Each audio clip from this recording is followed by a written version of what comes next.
So, today I'm going to be talking about my leadership philosophy. What is leadership philosophy? So, it is defined as a theory or attitude that is held by a person or an organization that acts as a guiding principle for their behavior.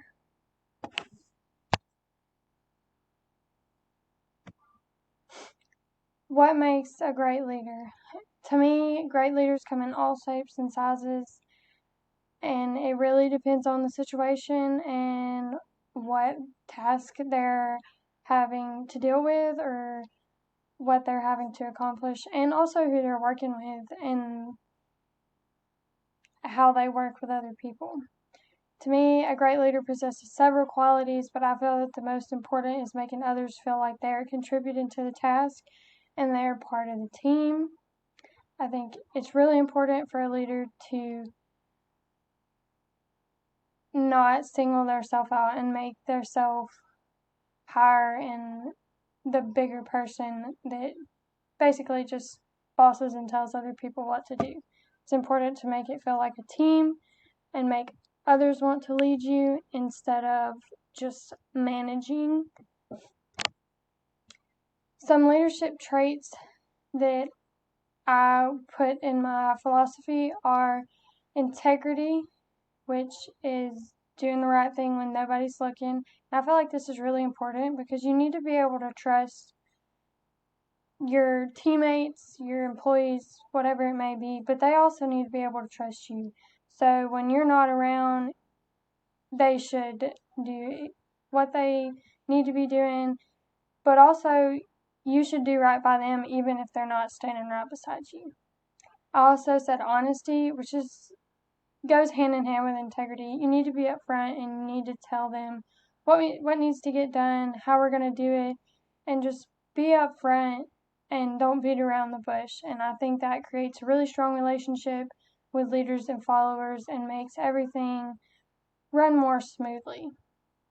I also believe that confidence is very important for leadership, and I feel that I do well with this. I think confidence is second to none, that a leader cannot lead others if they're not confident in themselves and their ability to perform the task and lead others, which also could go with intelligence, which was I put in the traits.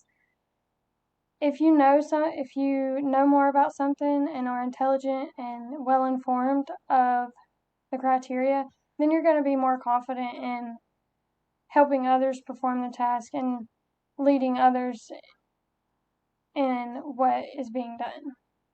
I also added determination for a leadership trait because it's important to continue even when things don't go right. If things don't go right and you give up and you get downhearted, then your employees and subordinates are going to lose hope and also faith. They're going to be so unmotivated, and I don't think that looks good. So it's really important to stay determined and not let others see how a failure can get to you.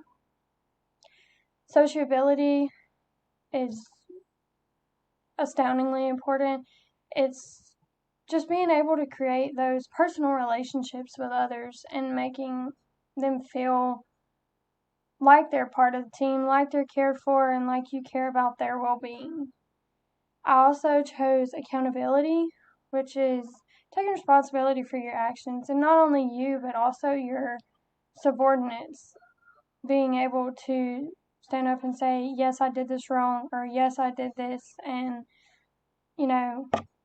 just being able to fess up to what was done, whether it be right or wrong. People need to take accountability for their actions.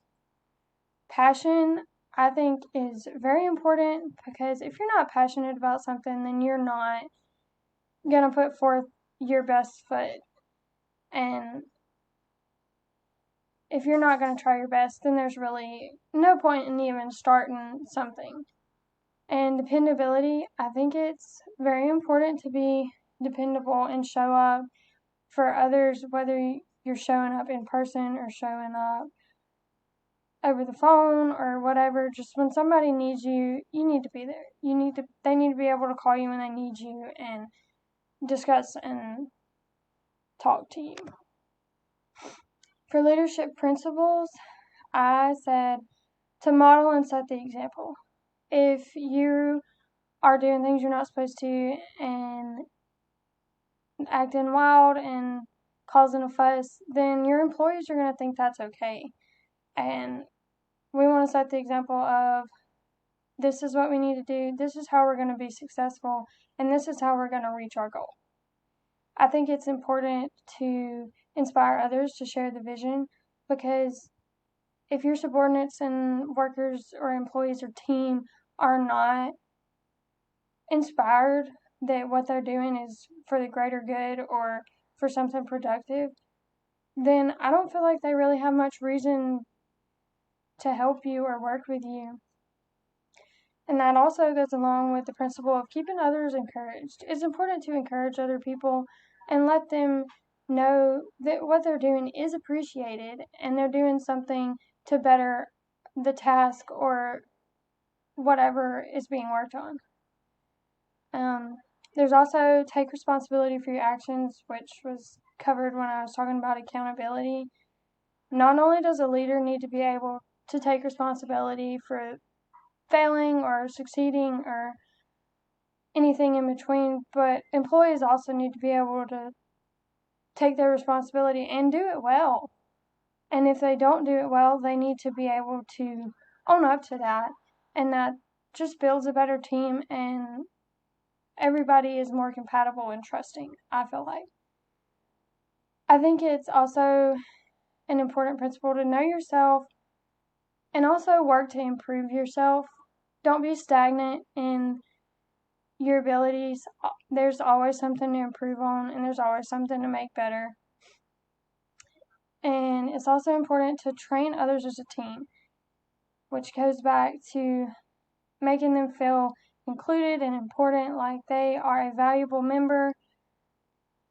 And finally, I said to be precise and proficient with assigning tasks to employees or subordinates. And I think this is important because you need to put people in positions that they're good at. If you can put a person in a position that they don't have to be trained for and they can do it well, I think that's going to be more beneficial than taking somebody that doesn't know what they're doing and having to train them and taking more time to get somebody when you could already have somebody fill that position, if that's a possibility. So overall, the most important that I picked for the leadership philosophy was empathy, to be understanding of others and know your employees, because you don't know everything about everybody and things happen, and that also creates a better relationship amongst the whole leadership group that you're working with and everything. I also said accountability, take responsibility for your actions, and set a strong example so they know what you're looking for and what is expected of them. And last but not least, I said that influence is important in my philosophy because you need to help develop others and communicate your goals clearly, but also be able to help the team reach its goals by influencing them that this is a good thing and we're doing this for the right reasons and so forth. And that is the end of my leadership philosophy presentation. I hope you enjoyed.